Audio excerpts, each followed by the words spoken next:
masalah curhat, memang saya ada dendam memang sama kedua orang. Dendam kenapa? Sanggup bayar pembunuh bayaran 75 juta. Apa pekerjaan Novi Damayanti 24 tahun? Menantu yang bunuh mertua di Kendari?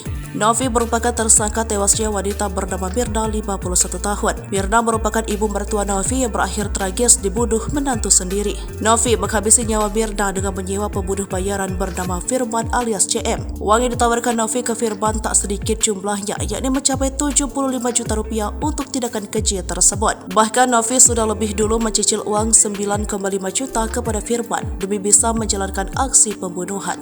Tak hayal publik menyoroti latar belakang dari Novi Damayanti, si dalang pembunuhan sang mertua. Lalu apakah pekerjaan dari Novi Damayanti hingga mampu menyewa pembunuh bayaran? Novi Damayanti disebut-sebut bekerja sebagai seorang bendahara di sebuah pabrik gas LPG di tempat asalnya. Sedangkan suami Novi Damayanti hanyalah seorang pegawai honorer di Bapeda Provinsi Sultra. Dalam pengakuannya, Novi menyimpan dendam dan rasa sakit hatinya kepada sang mertua. Saya dendam dengan kedua mertua semenjak saya menikah dengan suamiku. Sampai hari itu juga saya tidak pernah dianggap menantu di keluarganya, Pak, ujarnya kepada penyidik. Novi menyebut dirinya dituduh tidak pernah kasih uang keluarga suami. Saya katanya yang menghalangi suami kasih orang tua uang, ujarnya. Tak hanya itu, Novi dituding kerap menghabiskan uang dengan cara berfoya-foya. Saya katanya foya-foya uang, makanya suaminya tidak berikan uang keponakannya dan orang tuanya, imbuhnya. Puncak sakit hati Novi memuncak manakala anaknya dikasih jatuh sama mertua sendiri. Anaknya dikasih jatuh sama mertua, malahan dia hanya ketawa-ketawa saja, tuturnya. Sudah lama sekali saya simpan-simpan sakit hati sejak saya menikah 2022,